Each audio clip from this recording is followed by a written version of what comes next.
C'est pour moi un réel plaisir de prendre la parole dans cette salle de l'hôtel Sofitel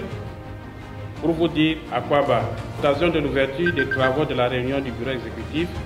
en prélude à la 21e Assemblée générale de l'Association des fonds d'entretien routier africains, AFERA. Comme vous le savez, le financement durable de l'entretien routier constitue notre principal défi au regard de l'état du réseau routier africain qui est souvent en déphasage avec les ambitions de développement socio-économique que nourrissent nos pays respectifs. C'est pour cette raison qu'il est apparu judicieux d'organiser la réflexion au cours de ces assises autour du thème vers un financement durable des fonds d'entretien routier pour un meilleur entretien du réseau routier africain. C'est l'occasion de renouveler ma profonde gratitude aux autorités politiques et administratives ivoiriennes pour toutes les dispositions qu'elles ont bien voulu prendre pour ces travaux, pour que les travaux se déroulent dans les bonnes conditions. Permettez-moi également de rendre une fois de plus un vibrant hommage à Mme Annick Toué Lasmel, directrice générale du Fonds d'entretien routier de la Côte d'Ivoire, et toute son équipe d'organisation pour tous les efforts consentis en vue d'une organisation réussie de cette 21e Assemblée générale de notre organisation. Vous avez une formidable équipe d'organisation autour de vous et nous saluons leur dynamisme. Mesdames et messieurs, s'agissant spécifiquement des travaux relatifs au fonctionnement interne de l'AFERA, des sujets d'intérêt majeur seront soumis à votre attention. Il s'agit entre autres d'abord de passer en revue et évaluer les résolutions issues du procès verbal de la dernière réunion du bureau exécutif tenue en novembre 2023 à Kampala, en Ouganda,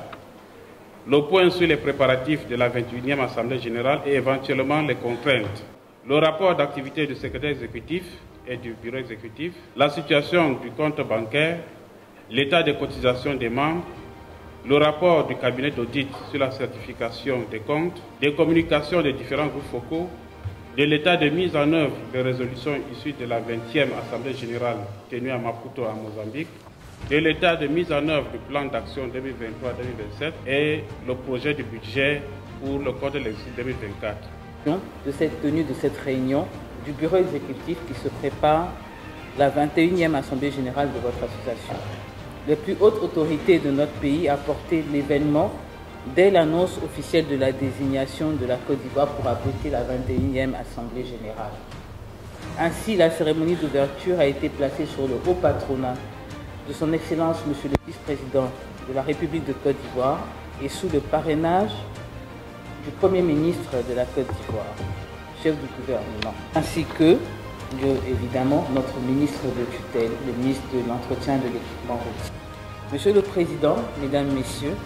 le succès de cette 21e Assemblée générale de notre association nous tient à cœur,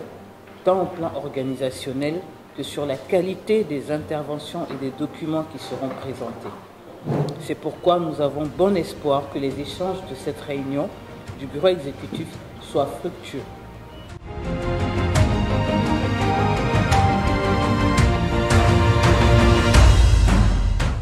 Yeah, so it's good to be back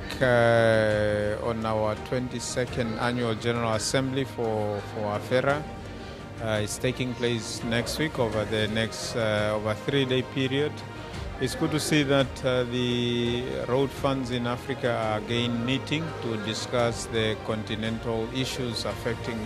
the roads infrastructure, affecting transports, and then also logistics on the continent. So the members of AMFA, but also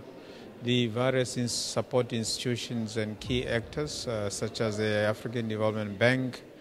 AU and others are key to the success of our transport and logistic agenda on the continent. So through their involvement, we'll be discussing all these possible programs of actions to benefit the road users on the continent.